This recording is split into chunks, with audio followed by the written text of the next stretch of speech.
વિદ્યાર્થી મિત્રો, વર્તમાનમાં બોર્ડની પરીક્ષાઓ ચાલી રહી છે અને બોર્ડની પરીક્ષામાં આપણે સૌથી સારું પરિણામ મેળવવા માટેની આપણે આજે ચર્ચા કરીશું અને એમાં આપણો વિષય આવ્યો છે મનોવિજ્ઞાન.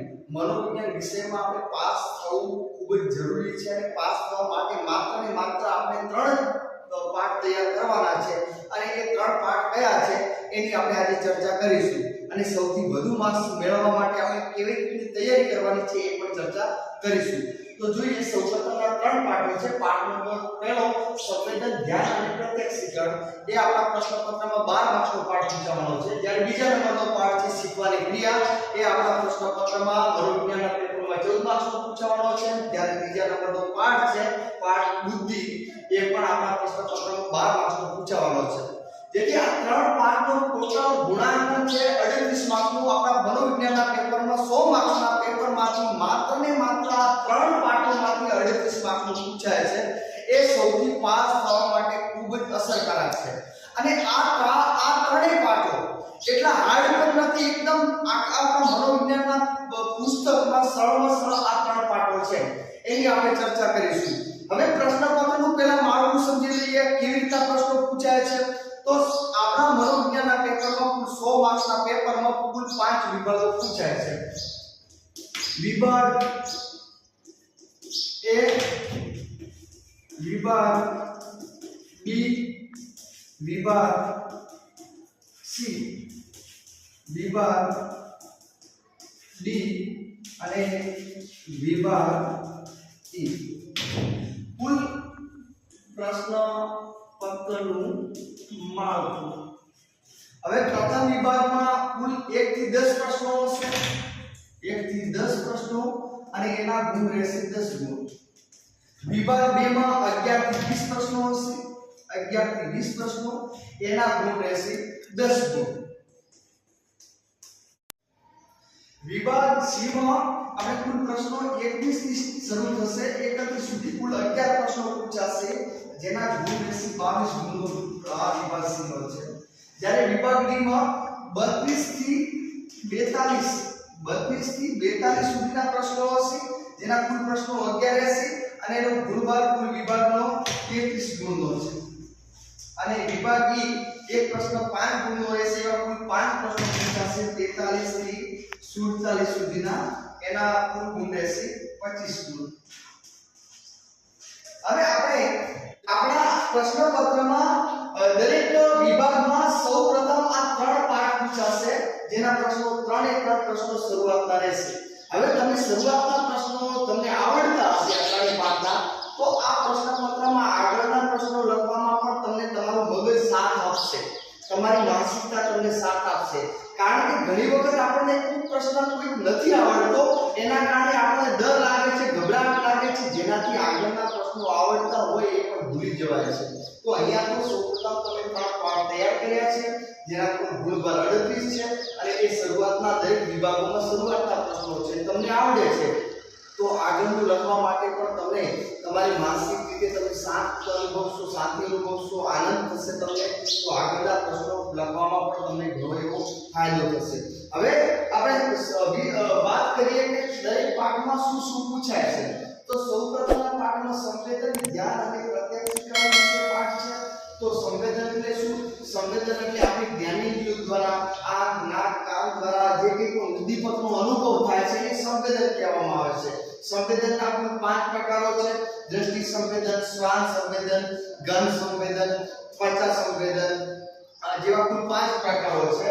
એ 5 પ્રકારોમાંથી કોઈ પણ એક પ્રકાર 5 માર્ક્સ માટેનો પૂછાશે. તેમજ બીજા નંબરનો ટોપિક છે ધ્યાન. ધ્યાન એટલે શું? આપણે માનસિક રીતે કોઈ પણ ઉદ્દીપક પ્રત્યે એકીકૃત થવાની ક્રિયાને આપણે ધ્યાન તરીકે ઓળખીએ છીએ. તો અહીંયા ધ્યાનમાં પણ એવા પ્રશ્નો, ધ્યાન નોર્મલ છે કે ભાઈ ધ્યાનનું પહેલા સ્વરૂપ જણાવો, ધ્યાનના લક્ષણો જણાવો, તેમજ ધ્યાનના નિર્ધારકો જણાવો. હવે ખાસ વારંવાર દર વર્ષે પૂછાતો પ્રશ્ન છે કે ધ્યાનના નિર્ધારકો જણાવો. ધ્યાનના 2 નિર્ધારકો છે, તો વસ્તુલક્ષી નિર્ધારકો અને બીજું છે વ્યક્તિલક્ષી નિર્ધારકો. હવે વસ્તુલક્ષી વસ્તુલક્ષી નિર્ધારકો અને વ્યક્તિલક્ષી નિર્ધારકોમાં ક્યારેક બોર્ડનું પ્રશ્નપત્ર જ્યારે સ્થપાતું હોય ત્યારે આ પ્રશ્ન આપણને બુલેટ પેપરમાં પૂછવામાં આવતો હોય છે. એટલે કે ધ્યાનના વસ્તુલક્ષી નિર્ધારકોની જગ્યાએ ધ્યાનના બાહ્ય નિર્ધારકો સમજાવવું. એમાં આપણને વસ્તુલક્ષી નિર્ધારકો વિશે ખબર છે પણ બાહ્ય નિર્ધારકો વિશે ખબર નથી. તો વસ્તુલક્ષી અને બાહ્ય એક જ બાબત છે. બીજું છે ધ્યાનના વ્યક્તિલક્ષી નિર્ધારકો જણાવો.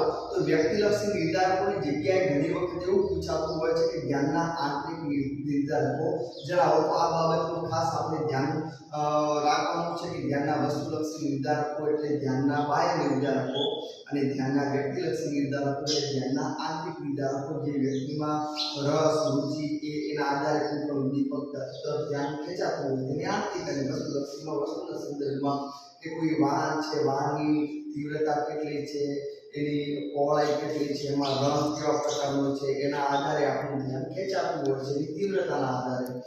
એના પછી ત્રીજા નંબરનો ટોપિક છે પ્રત્યક્ષીકરણ. પ્રત્યક્ષીકરણ એટલે શું? એ આપણને સંવેદનથી ધારો કે આપણને કોઈક 100 મીટરના અંતરથી અવાજમાં બૂમ મારે છે અને આપણી જ્ઞાનેન્દ્રિયો દ્વારા એનું સંવેદન થાય છે કે ભાઈ આપણને અવાજ સંભળાયો છે, અવાજ આ વ્યક્તિનો સંભળાયો છે, એનાથી આપણને સંવેદન થાય છે. એ હવે સંવેદનનું જ્યારે આપણે અર્થઘટન કરતા હોઈએ છીએ કે ભાઈ અવાજ જે છે, અવાજ કેટલાથી આવ્યો, કોનો અવાજ છે અને એની તીવ્રતા કેટલી હતી. ધારો કે 100 મીટરના અંતરથી કોઈ બૂમ મારે છે તો તમે એને પ્રત્યક્ષીકરણમાં એવું જ માનો છો કે ભાઈ વ્યક્તિએ 100 મીટરના અંતરથી આપણને બૂમ મારી છે. આપણા નજીક આવીને કોઈ આપણને કહેશે તો આપણને લાગશે કે આ નજીકથી બોલ્યો છે, દૂરથી બોલ્યો છે વગેરે વગેરે. તો કોઈ પણ સંવેદનનો અનુભવ થાય છે તેનું આપણે અર્થઘટન કરીએ છીએ જેને પ્રત્યક્ષીકરણ તરીકે ઓળખવામાં આવે છે. પ્રત્યક્ષીકરણમાં એક પ્રશ્ન છે 5 માર્ક્સમાં પૂછાઈ શકે છે કે પ્રત્યક્ષીકરણમાં સંગઠનના નિયમો જણાવો. એમાં સમાનતા, સમીપતા, પૂરકતા, સમાવેશકતા કુલ 4 પ્રકારો છે. એટલે નોર્મલ જ છે બધું. તો આ ચેપ્ટર આપણું પ્રથમ છે. નોર્મલ જ છે, કશું જ નથી. સંવેદનના પ્રકારો. બીજું છે ધ્યાનનું લક્ષણ, ધ્યાનનું સ્વરૂપ અને ધ્યાનના વસ્તુલક્ષી અને વ્યક્તિલક્ષી નિર્ધારકો અને પ્રત્યક્ષીકરણમાં સંગઠનના નિયમો વિશે આ ચેપ્ટર માત્ર ને માત્ર આટલા ટોપિક તૈયાર કરવાનો છે. 3 ટોપિક તૈયાર કરશો તો તમને 12 માર્ક્સ મળશે. એકદમ સરળ ટોપિક છે અને આપણા જીવનમાં વારંવાર આપણે એનો અનુભવ કરેલો છે એવો ટોપિકો છે. માટે સૌથી સારા માર્ક્સ મેળવવા માટે આ પ્રથમ નંબરનું ચેપ્ટર ખૂબ જ મહત્વનું છે. બીજા નંબરનું ચેપ્ટર એનાથી પણ મહત્વનું છે, એક નોર્મલ છે. ઘણી વખત ઘણા બધા શિક્ષકોના મને સાંભળ્યું છે કે શીખવાની ક્રિયામાં ઘણા બધા પ્રયોગ પૂછાય છે. પ્રયોગ ખૂબ જ ટફ આવે છે. ઘણા બધા વિદ્યાર્થીઓને એમાં ઘણી બધી મુશ્કેલીઓ પણ પડે છે. જ્યારે મારા મતે આ બીજા નંબરનું ચેપ્ટર છે શીખવાની ક્રિયા, જે પ્રયોગ નથી, મનોવિજ્ઞાનિક કોઈ પ્રયોગ આપ્યા છે પણ દરેક વિદ્યાર્થીઓના માનસમાં માત્ર ને માત્ર વાર્તા ટાઈપ જો ઉતારવામાં આવે, આપણે જો એને વાર્તા ટાઈપ લઈએ તો એ ચેપ્ટર કશું જ નથી. માત્ર પાઠ નંબર 2 શીખવાની ક્રિયા. શીખવાની ક્રિયા નામનો પાઠ 14 માર્ક્સનો આપણા મનોવિજ્ઞાનના પેપરમાં 100 માર્ક્સમાંથી 14 માર્ક્સનો પાઠ પૂછાય છે. એમાં માત્ર ને માત્ર આપણે 4 ટોપિક યાદ કરવાના છે. 4 ટોપિક કયા છે જે આપણે 14 માર્ક્સ સુધી લઈ જાય છે એની વાત કરીએ તો આપણે કેવી રીતના શીખીએ છીએ. અહીંયા શીખવાની જ વાત છે કે આપણે કેવી રીતના શીખીએ છીએ. ચાલતા, રમતા, હેડતા, ફરતા, શાળાઓમાં ઘણા બધા પ્રવચનો સાંભળીને એવી રીતના શીખીએ છીએ. અહીંયા થોડીક મનોવૈજ્ઞાનિક થોડીક ડીપમાં જઈને વાત કરીએ છીએ એની વાત કરીએ તો સૌપ્રથમ શીખવાની ક્રિયામાં કયા મુદ્દા આવે તો પહેલો છે અનુકરણ દ્વારા શિક્ષણ. કે આપણે ઘણા બધા લોકોને જોઈએ છીએ જે લોકો કેવી રીતના જીવન જીવે છે એની જીવન પદ્ધતિ આપણે અપનાવીએ છીએ એટલે અનુકરણ આપણે કરીએ છીએ. ટેલિવિઝનમાં જોઈએ છીએ કોઈ અભિનેતાને જોઈએ છે તો અભિનેતા જેવું આપણે વર્તન કરતા લાગીએ છીએ. આ અનુકરણ દ્વારા શિક્ષણ છે.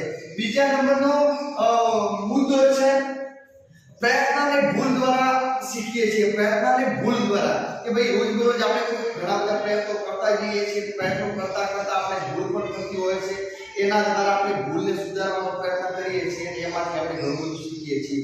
આ પ્રયત્ન અને ભૂલ દ્વારા જે શીખીએ છીએ એમાં થોર્નડાઇકનો પ્રયોગ છે અને થોર્નડાઇકે આ પ્રયોગ એક બિલાડી ઉપર કરેલો છે. ખૂબ જ સરળ પ્રયોગ છે. એકવાર તમે પુસ્તકમાં વાંચી લેશો તો વાર્તા જેવો જ માત્ર ને માત્ર તમને લાગશે. એના પછી ત્રીજા નંબરનો મુદ્દો છે રશિયન શરીરશાસ્ત્રી ઇવાન પેટ્રોવિચ પાવલોવનો પ્રયોગ જે અભિસંધાન દ્વારા શિક્ષણ, આ અભિસંધાન દ્વારા શિક્ષણ વારંવાર બોર્ડની પરીક્ષામાં પૂછાતો પ્રશ્ન છે, પોઈન્ટ માર્ક્સ માટે પ્રશ્ન પૂછાય છે. તો અભિસંધાન દ્વારા શિક્ષણને ફેરવીને પણ પૂછી શકાય. ધારો કે આની જગ્યાએ અભિસંધાન દ્વારા શિક્ષણની જગ્યાએ શાસ્ત્રીય અભિસંધાન પણ પૂછી શકાય, રૂઢ અભિસંધાનનો પ્રયોગ સમજાવો એવું પણ પૂછી શકાય. તો એક જ બાબતો છે, શાસ્ત્રીય અભિસંધાન પૂછે, પ્રશિષ્ટ અભિસંધાન પૂછે કે અભિસંધાન દ્વારા શિક્ષણ પૂછે કે પાવલોવનો પ્રયોગ સમજાવો એવું પૂછે, તો આપણે માત્ર ને માત્ર આપણા મગજમાં એક જ બાબત રાખવાની છે કે ભાઈ કૂતરાને યાદ કરી લેશો તો આ માહિતી તમને ઝડપથી તમારા મગજમાં આવડી જશે. અને બીજું આ જે પ્રયોગ છે એના પછી એના પ્રયોગના મૂળભૂત ખ્યાલો સમજાવવામાં આવેલા છે કે ભાઈ અનભિસંધિત ઉદ્દીપક, અનભિસંધિત પ્રતિક્રિયા, અભિસંધિત ઉદ્દીપક, અભિસંધિત પ્રતિક્રિયા, વિલોપન, ભેદબોધન, સામાન્યીકરણ વગેરે વગેરે. તે મૂળભૂત ખ્યાલો પણ એકદમ સરળ છે. એના પછી સ્કિનરનો કારક અભિસંધાનનો પ્રયોગ છે. સ્કિનરનો કારક ઉપર અભિસંધાનનો પ્રયોગ એક ઉંદર ઉપર પ્રયોગ કરવામાં આવ્યો હતો. એ પણ એક પ્રયોગ ખૂબ જ સરળ છે. એ પ્રયોગમાં ખાસ એક બાબત એના મૂળભૂત ખ્યાલોની સમજૂતી પણ આપવામાં આવેલી છે કે જે કૂતરાના પ્રયોગમાં જે ઇવાન પેટ્રોવિચ પાવલોવે પ્રયોગની સમજૂતી આપી હતી એના મૂળભૂત ખ્યાલોમાં ઉદ્દીપક, અનભિસંધિત ઉદ્દીપક, સામાન્યીકરણ, પ્રબલન, વિલોપન, ભેદબોધન. તો આ કહી શકાય સ્કિનરના કારક અભિસંધાનના પ્રયોગમાં, ઉંદરના અભિસંધાનના પ્રયોગમાં પણ એક પ્રકારના મૂળભૂત ખ્યાલો છે. એના પછી આંતરસૂઝના પ્રયોગો. આંતરસૂઝના પ્રયોગો કોલર નામના મનોવૈજ્ઞાનિક દ્વારા કરવામાં આવેલા છે કે ભાઈ પ્રથમ વિશ્વયુદ્ધ ચાલી રહ્યું હતું 1914 થી લઈ 18 સુધી. એ દરમિયાન કેરી ટાપુ પર ઘણા બધા પ્રયોગો કોલર દ્વારા કરવામાં આવેલા છે. કોલર એક ચિમ્પાન્જીની પસંદગી કરેલી હતી એના પ્રયોગ કરવા માટે કે ભાઈ 1 લાકડી વાળો પ્રયોગ, કોલરને પાંજરામાં પૂરવામાં આવ્યો, કેળા લટકાવવામાં, બહારના ભાગે લટકાવવામાં આવે, 1 લાકડીનો ઉપયોગ કર્યો, 1 લાકડી વડે કેળા મેળવે છે. પછી બીજો છે 2 લાકડી વાળો પ્રયોગ. થોડોક આ અભિસંધાનને બધું ગાઢતા આપે છે કે ભાઈ 2 લાકડી યુઝ કરી છે, નાની લાકડી, એક મોટી લાકડી કેળા લેવા માટે એને આંતરસૂઝ પ્રાપ્ત થાય છે. 2 લાકડી સાંધીને કેળા મેળવે છે.